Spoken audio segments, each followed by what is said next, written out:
Hello, my wonderful people. Good morning, good afternoon, good evening, depending on where you are at this point in time. Today happens to be Saturday, and this is a early Saturday morning broadcast coming from the office of Okute Daily Talk, where we always speak to you the undiluted truth about everything happening in that contraption called Nigeria, and also in Biafra land, where insecurity has become the norm and order of the day. By implication, Biafrans might be left no much choices but to react or eventually play defensive, sorry to say. This one are the issue of the Biafran referendum and also the release of Mazen Nnamdi Kanu, which which have taken a different dimension at the Supreme Court. But the question that keep popping up from my mind is this. On the day of the Supreme Court on 15th of December, Mazen Nnamdi Kanu were nowhere to be found. And I keep asking myself and also my fans and everybody out there, is Mazen Nnamdi Kanu still alive? Are you sure that these people are not prolonging all this matter, at least to enable them to come out with lies that they will tell to the general public of what happened to Mazen Nnamdi Kanu? Probably either they will say, or maybe they will cause a chaos in that DSS dungeon, and they will say, oh, Mazen Nnamdi Kanu, they don't buy him. Say where he get fracas with one person or the other, which we know it is a lie. But I know that all these things is just taking a different dimension, simply because the Biafran agitation is let me put it this way, it is Biafra or nothing, which everybody is aware of. Even in the international community is also aware of the nation called USB, United States of Biafra. Anyway, my wonderful people, I don't want to take much of your time. I just want us to go straight to the reason why we are here. And make sure you like, share, comment, and subscribe to my channel. According to the renowned English physicist Isaac Newton, in one of his popular postulations of what is now globally acknowledged to be the laws of motion. For every action, there is an equal and opposite reaction.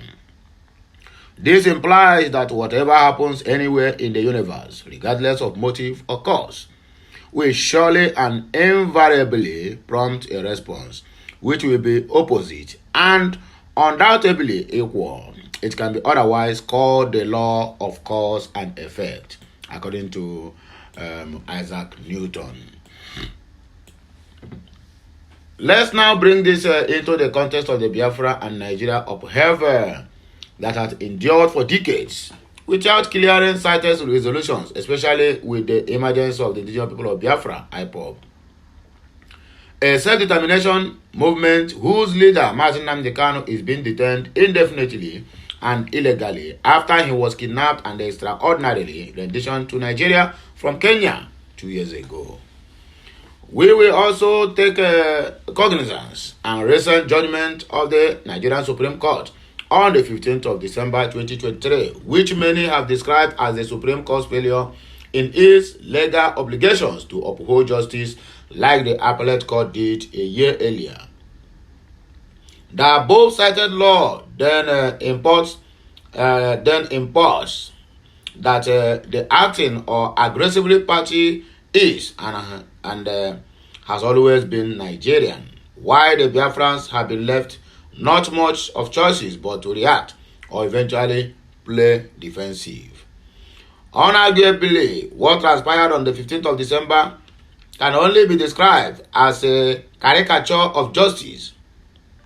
How could a court justice acknowledge the obvious wrongs committed by the Fulani control government against the defendants, Mazen Nnamdi Kanu, the IPOB leader, yet fail to decisively issue or uphold the judgment of the appellate court, which discharged and acquitted the IPOB leader on the basis of the same acknowledged wrongs and barred his further trial in Nigeria? This was more like a challenge to the aggrieved to do their worst if they could or be damned. You get the point now, eh? And all this nonsense is what gave birth to the rise of Biafrans and what gave birth to the Biafran agitation because of the impunity that is happening at that so-called federal level. Some scenario played out in the 1960s where the people from the eastern region were witch hunted and massacred in mass across western and northern Nigeria. and the attempt to reach objective resolutions such as the Apuri Accord were consciously and actively sabotaged by the Nigerian side and enables then when the Biafrans opted for self-preservation by invoking and exercising their indigenous people's right to self-determination. They were fought and brought back into the Nigerian enclave after the lives of over 3.5 million of them had been extinguished in the most gruesome and harrowing manner, with the help of UK and the US. While some may have argued that the IPOB movement ought to be offensive in her strategy and pursuit for freedom, like their progenitors, for the fear that they could meet the same fate, insisting that offensive yields more result than defensive. It is, however, imperative that the benefit of doubt be allowed or given in this context, according to the news, and that is what IPOB have done over the years.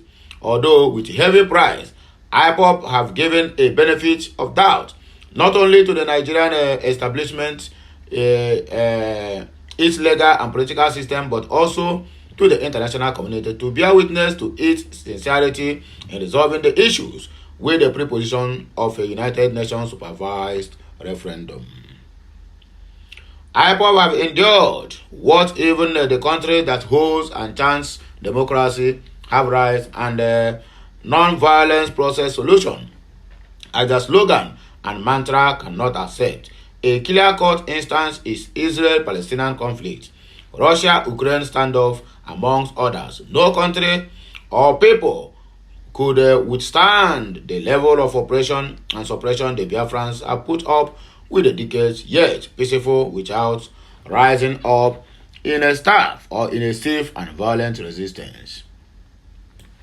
People who were denied all their funds and monetary assets and were only given a diminished token of £20 each to rebuild their region and homeland after the end of the war that was forced upon them.